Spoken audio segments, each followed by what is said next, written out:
Les 24, 25 et 26 juin 2022, je me suis rendu à Serban, à côté de Vichy, aux rencontres des observateurs solaires, dont c'était la 10e édition. Ce rassemblement est 100% consacré à l'observation du Soleil.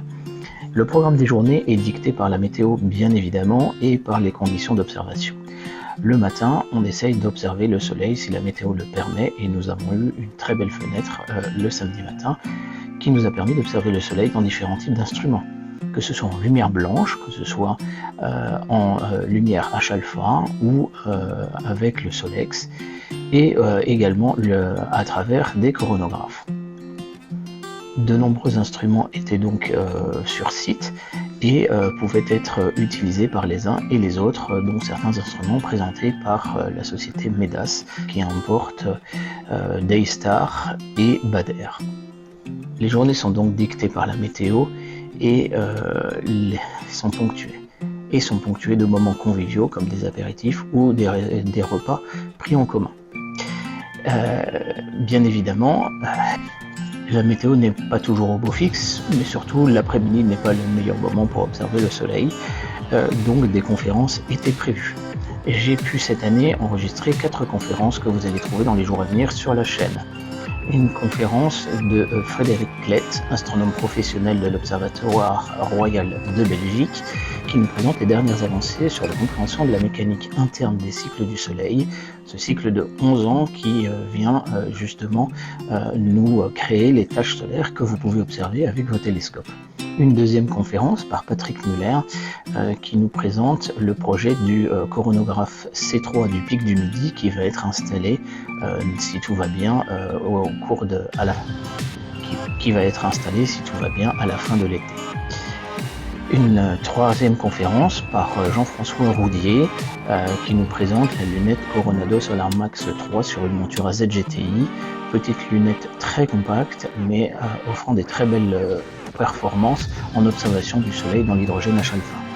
Enfin, une conférence qui devait être présentée par Valérie Desnoux et Christian Buil à propos du spectro-héliographe Solex et du logiciel INTI. Malheureusement, pour des raisons familiales, ils n'ont pas pu être présents. Et c'est Didier Favre ainsi que Xavier Dekevi qui ont pris le relais pour nous présenter cette conférence. Des professionnels étaient présents à ces rencontres des observateurs solaires, à savoir la société MEDAS qui importe notamment Bader et Daystar, mais également le magazine Ciel et Espace et le magazine AstroSurf et Axilon qui édite donc des ouvrages de référence pour les astronomes amateurs. Je vous propose donc de découvrir les stands de ces différents professionnels présents lors de ces rencontres.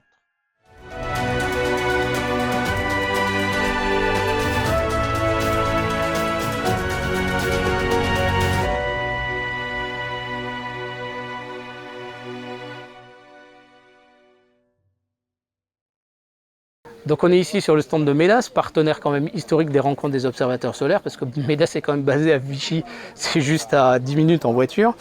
Et avec quelques instruments que vous connaissez sans doute pas, qui sont les instruments de chez Daystar. En fait chez Daystar, vous connaissez le Daystar Quark, je vous en ai déjà parlé. Donc le Daystar Quark chromosphère ou proéminence sur ce format-là, qui contient un extendeur télécentrique 4,2.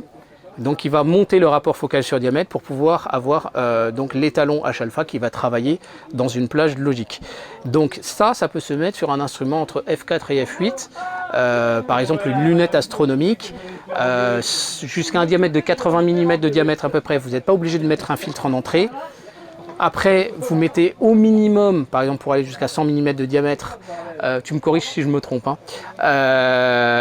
au minimum un filtre en fait UV-IR cut. Et puis après ça, vous mettez quand même clairement un filtre RF. Donc ça, c'est un filtre donc Fabry-Perot H-alpha. Vous avez le Daystar Quark Gemini, un des derniers sortis de chez Daystar, qui contient 2 Fabry-Perot à l'intérieur. L'un pour le mode chromosphère, même que celui-ci, et l'autre mode pour les proéminences, c'est-à-dire les protubérances, qui est plus large. Donc en fait, on est plutôt à 0,5 angstrom quand on est en mode chromosphère et à 1 angstrom quand on est en mode protubérance, qui peut être assez intéressant pour le visuel. C'est la raison pour laquelle j'ai choisi ce modèle-là, pour pouvoir justement creuser aussi cet aspect-là, parce que personne n'en a parlé véritablement de la fonction chromosphère sur les Daystar Quark sur Internet. Donc à un moment donné, il va falloir s'y coller. Vous avez aussi ces petites lunettes qui sont peu connues de chez Daystar, les lunettes Scout, le Daystar Scout. Vous avez directement le Fabry-Perot qui est intégré dedans. La mise au point se fait à l'entrée de l'instrument ici. On met simplement un renvoi coudé, si je ne me trompe pas, on met, bah oui, logiquement, on met un renvoi coudé standard. On n'a pas besoin d'avoir un renvoi coudé bloquant comme on a chez les autres solutions H-alpha, parce que le filtre bloquant est déjà intégré dans le Daystar Quark. Donc ça, c'est la petite. Là, vous avez la grande, déjà un peu plus grosse, 80 mm de diamètre, 1400 de focale, avec le petit chercheur solaire intégré. Donc ça fait un instrument tout en un, en fibre de carbone, pour pouvoir faire du soleil. Donc ici, vous avez le monstre de chez Daystar, donc une lunette de 127 mm de diamètre. Et le filtre Fabry-Perot, c'est un Daystar Quantum avec le réglage donc, de la longueur d'onde qui se fait numériquement, quelque chose de très très précis. Elle est faite intégralement en fibre de carbone. C'est vraiment une très très belle lunette pour des observations ou de la photo d'excellente qualité. Donc un instrument vraiment dédié pour le soleil. J'imagine qu'il y a à l'intérieur, donc à l'entrée, un filtre RF à l'entrée de l'instrument. Vous voyez que le pare-soleil, en plus de ça, peut se reculer un petit peu. Donc Medas était présent aussi avec les autres marques importées par Medas. Vous avez bien sûr Celestron, ici avec un Celestron C8, qui peut être utilisé effectivement avec l'utilisation d'un filtre d'ouverture, soit de marque Celestron, soit de marque Bader. J'ai une préférence quand même pour le Bader. Je vous montre comment ça se passe pour le Bader. Alors pour ceux qui ne sont pas bricoleurs, vous pouvez, plutôt que d'acheter simplement une feuille Astrosolar, acheter carrément le filtre déjà monté. Alors ça c'est chez Bader, et clairement les feuilles Astrosolar de toute façon sont les meilleures. Voilà comment ça se présente. Vous avez tout un ensemble de supports avec la feuille Astrosolar qui est déjà placée. Et en fait vous allez avoir des petits supports ici qui vont se placer derrière et qui vont se visser. Ces supports sont antidérapants. Et donc, on va venir prendre en 3 points autour de l'instrument, finalement, l'instrument en sécurité et empêcher, bien évidemment, le filtre de pouvoir se barrer.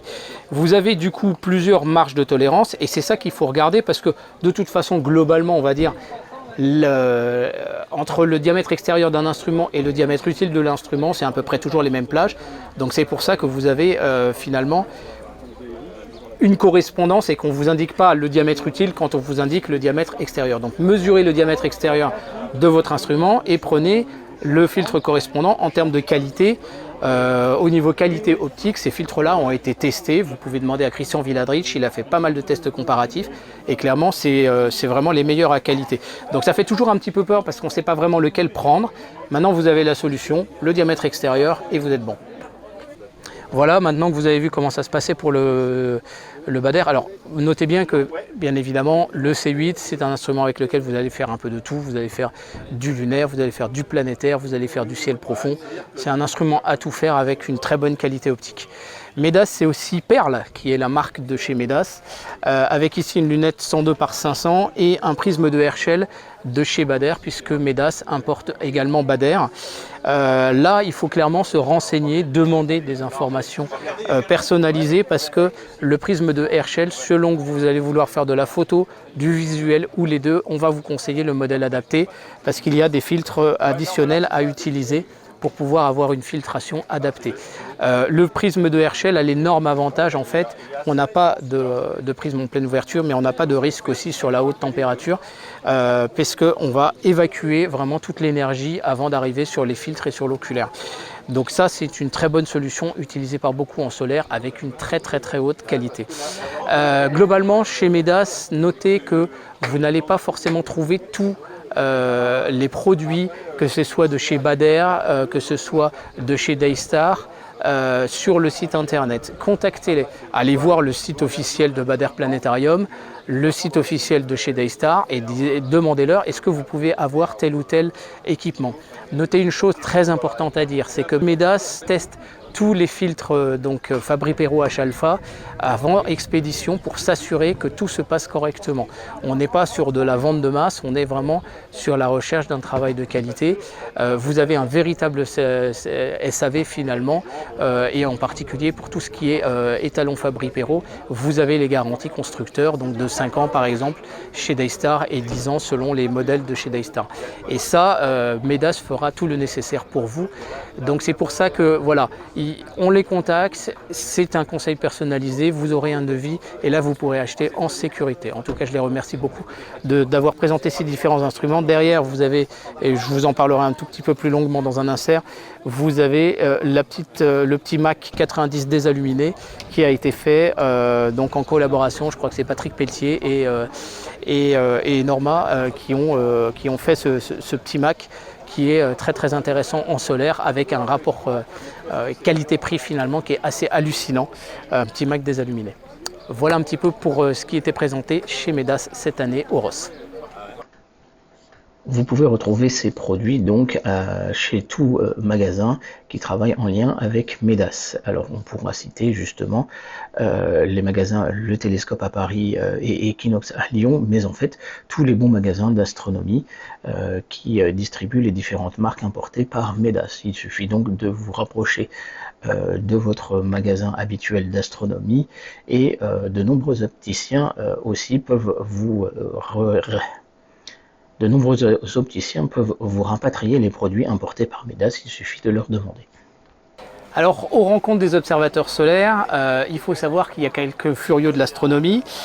Et je vous ai déjà parlé de ce bouquin-là, Astronomie solaire, donc qui a été rédigé sous la direction de Christian Villadrich avec François Rouvière, Jean-François Roudier, Norma, Patrick Pelletier, Bertrand Flouret, Jean-Jacques Poupeau, Jean-Pierre Brahic, Philippe Teuzy et Fabrice Noël Cobb, que des grands noms du H-alpha et du solaire. En fait, il faut savoir que le forum AstroSurf, c'est aussi le AstroSurf Magazine, qui est quand même la deuxième plus grosse publication francophone sur l'astronomie, il me semble. En tout cas, c'est une des publications sur l'astronomie qui est une référence. Et vous avez beaucoup de bouquins. Alors, vous avez Photographier la Lune, l'astrodessin, les bouquins favoris, bien évidemment, de Julien et de Laurent. Alors, il faut quand même préciser une chose importante à propos de ces deux ouvrages. Ils ne traitent pas que de l'astrodessin, parce qu'avant de pouvoir dessiner, il faut savoir observer. Donc, vous avez énormément de choses sur l'observation pure. Et si vous voulez être des vrais observateurs, apprendre à observer dans un instrument, comment fonctionne votre instrument et tout ça, ces deux bouquins-là sont quand même des bouquins de référence. Donc, je crois qu'un jour ou l'autre, il va falloir que je les achète aussi. Vous avez aussi là l'astronomie planétaire avec tout plein de conseils vraiment pour la photo. Vous en avez encore des nouveaux là. Je ne connais pas. Photographier le ciel de jour comme de nuit. Là vous avez Frédéric Klett, là Le Soleil et nous. Tout plein d'ouvrages de référence et je vais être très honnête, c'est juste incroyable de se dire que vous avez autant d'informations disponibles dans un seul bouquin. Plus je les ouvre, à chaque fois, plus j'en découvre. J'en ai 3 là-dedans. J'ai pas ceux de l'astrodessin, mais j'ai les 3 autres. C'est des mines d'informations pour apprendre plein de choses, des conseils sur l'utilisation d'autostacker, le choix du matériel et tout. C'est des heures de tests, de partage entre eux, sur le forum AstroSurf notamment. Vous avez vraiment des ouvrages de référence. Donc vous trouvez ça, c'est Axylon Édition, et vous trouvez ça sur le forum donc AstroSurf. Et en fait, vous avez des liens vers la possibilité d'acheter ces bouquins.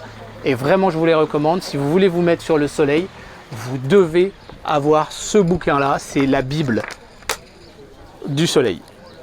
Ciel et Espace, vous connaissez le célèbre magazine Ciel et Espace, était aussi présent aux rencontres des observateurs solaires. Déjà, il y a quelque chose qu'on ne sait pas quand même. Bon, il y a tous ces exemplaires de Ciel et Espace. Et puis, il y a les hors-séries. Avec un hors-série, là, Réussir vos premières photos du ciel, qui renvoie à énormément de vidéos de tutoriels qui ont été faits sur Internet. Il y a eu un super boulot. Je crois que Jean-Luc Dauvergne a pas mal collaboré à ce truc-là. Et il y a vraiment un super boulot qui a été fait. Il y a une chaîne YouTube, Ciel et Espace, qu'il y a également. Ce qu'on sait moins sur Ciel et Espace, c'est quand même le tirage. À votre avis, combien d'exemplaires de Ciel et Espace sont tirés à chaque fois? Eh bien, c'est 70 000 exemplaires de Ciel et Espace. C'est quand même le premier tirage en français.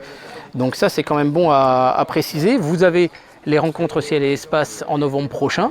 qui ont lieu tous les 2 ans, mais bon, avec le Covid, il y a eu un décalage.